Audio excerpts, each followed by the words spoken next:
Welcome to the My Creative Days podcast, where we will talk about all things DIY, home decor, decorating tips, and creating a beautiful home on a budget.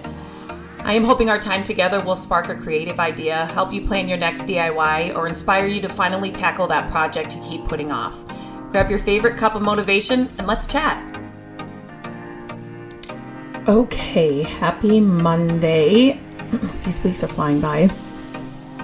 Today, I'm going to answer another question that was sent in, and this is going to be kind of a quick one. I probably shouldn't say that because sometimes I can talk about these things that I'm passionate about and I love sharing. So, but I think this is going to be maybe a really short podcast episode. So one of the question that came in, it was, when buying furniture, what 3 things do you look for instantly to know that it's worth buying? So make sure that you check out our show notes inside this episode, because I'm going to leave a few links to some other resources that I have put together for you about this kind of thing that will go more in depth into it and really help you kind of see what I'm talking about and what I mean. So definitely check out the show notes for those resources. But just to kind of touch on this a little bit. So there are definitely 3 things that I look for instantly. Okay, can we say 4? Can we just say 4? Because, okay, we're going to say 4 because, first of all, since I've been doing this for so long, I have been flipping furniture well over 20 years. It doesn't seem like that long at all. When I say that, I'm like, what? How old am I really? Like, can this really be over 20 years? It's crazy how fast time flies. But, so I definitely, literally from across a room, from, walking into a thrift store at the front door to the back of the thrift store, I would be able to tell you, instantly if it's something that I'm interested in or not. I do same thing as at a yard sale. I can be driving by at the end of the driveway. If I can see, into like the back of a garage, I will be able to tell you that we need to stop here because I need to check out that piece of furniture from that far away. Same with like when friends and family will send me photos. So if it's from them or from somebody they know that's getting rid of furniture, which if you're flipping furniture and not every single person is doesn't know that you're doing it. First of all, your number one thing is tell friends and family that you're flipping furniture, because post it on your personal Facebook page. Everybody needs to know that you're doing this, because then you will get inundated with texts and emails and phone calls from your family and friends for, all their furniture that they're getting rid of. And then they may know somebody that's getting rid of furniture. But, photos, I will get, friends and family will send me photos of, I just the other day got 3 separate photographs that was sent to me by a friend, and she knew somebody getting rid of these pieces. And I knew just from the photos that they were pieces that I was not interested in. So as you hone your skills and like just your, what you can do and what you need to look for and what's worth it and what isn't, you will definitely have your top 3/4 things that you'll look for, and you'll just know right away, like, this is definitely worth it, or this is not worth it at all. So without diving into all of that, number one thing I look for when I'm looking for a piece of furniture to flip is it real wood? So that is the number one thing. I do not want to pick up a piece that's made out of particle board, or that's made out of, just, if it's not real wood, I won't even look at it. Now, when I say that, when I first started doing this, I picked up anything and everything, like literally anything and everything. And that's back in the day when I was just using, wall paint that we had. And I was using, there are so many amazing paint brands, 2 that I love specifically to work on projects. And so a lot of the new paint brands that are for furniture, pieces, they do say that you can, use this on not wood pieces and not real wood pieces. But if I want to, number one, if I'm doing it for my home or if I'm doing it to sell, a real wood piece is going to, the makeover process is going to go a lot better. The transformation is going to be a lot better. It's going to hold up, in the end a lot better, and it's going to last for years and years and years to come. So if it's not real wood, I will not pick it up. And again, make sure you check the show notes. I'm writing myself notes here as I'm doing this, so I know which resources I need to send you, or put here in the show notes. So make sure you check the show notes, because there are things that, even if you're not you don't know all the wood types and you don't know all the, era when these are built, there are things that you can look for that are easy to see and easy to, pinpoint when you see them, to make sure it's real wood. So check out the show notes for that. Okay. The second thing, that I will look for is style. And this is kind of my fourth one. This is the one I kind of added to the list. So I definitely, number one, if it's going to come in our home, if it's a certain style that's not going to fit in our home, I'm not going to pick it up. So, and there's also, as you are flipping furniture to sell, you will definitely know those pieces that are going to sell better, or those styles that are going to sell that. So style is a big thing.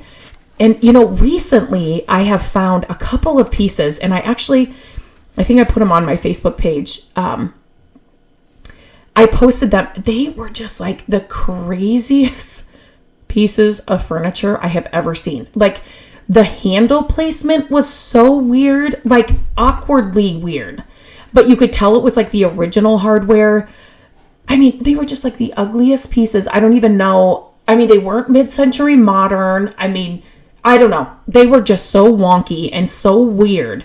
It's those pieces when you're what? What was happening then? And so I took photos of them and I posted them on Facebook. But anyway, so definitely style is up there too. So I definitely know what style I want in my home, and I definitely know what style is going to sell for me really quickly. So that's number 2 on my list. Number 3 is, does it need extensive repairs? And I say this, when you're first starting out, you want no repairs. The only thing you're looking for is maybe it needs a little sanding and it needs some paint and a top coat. That's it when you're first starting out. As you keep doing it, you will start picking up pieces that maybe they've got a little bit of chipping veneer.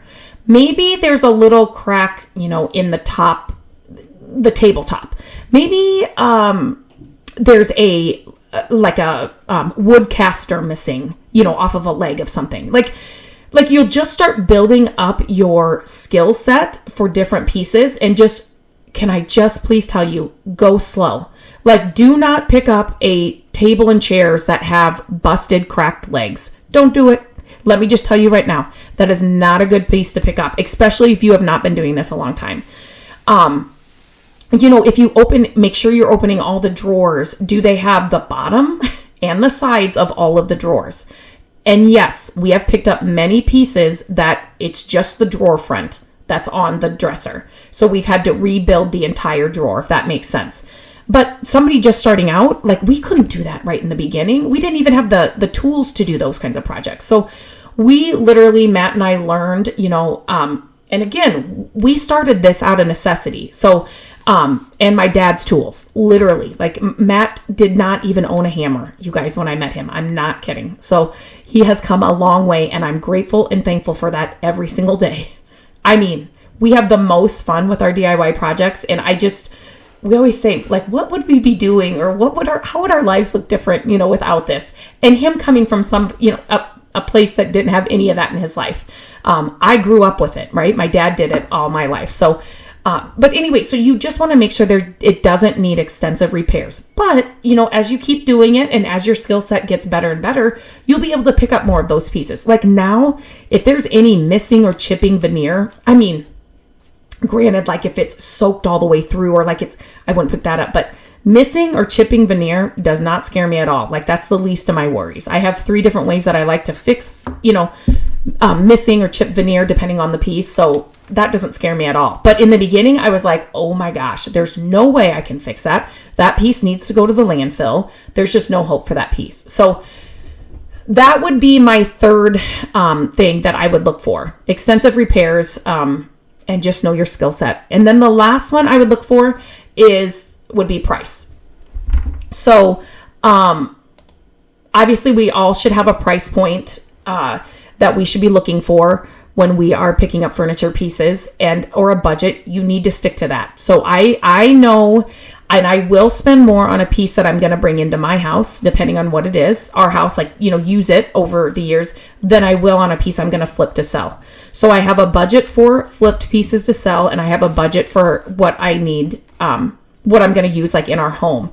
And that budget can fluctuate a little bit depending on what it needs. If I just have to come home and clean the piece, I might spend a little more, so it just kind of depends on what it needs, but definitely go into it with a budget. And so price is, I have found so many amazing pieces, but they've wanted so much money for them. It's just, it's not worth it, on either end for me to flip it to sell or to bring it into our home. So, definitely price is the fourth thing that, is a factor for me. It can make or break a sale. So, that definitely had to be on the list. Now, there are many other things that I look for when I'm picking up furniture pieces. So, like I said, make sure that you check the show notes. I thought this was going to be under 10 minutes. We're into the 11-minute mark, I think, but make sure you check the show notes for some other resources that go more into depth about things that you can look for when you're picking up furniture pieces. But I hope this helps and kind of gives you a starting point. If you have any other questions, let me know. But check those resources. And if you pick up a piece, I'd love to see it. Tag me on Instagram at MyCreativeDays. Because I'd love to see what you're picking up and you're finding. So until next week, you guys have a great rest of your week. Hello, friends. Thank you so much for listening to the podcast. I'm grateful that you tune in every week and that you share the show with your family and friends. I love having creative chit chats with you, and my hope is that this podcast will inspire you to try a new project, start a DIY that you've been putting off, and decorate your home exactly how you want it.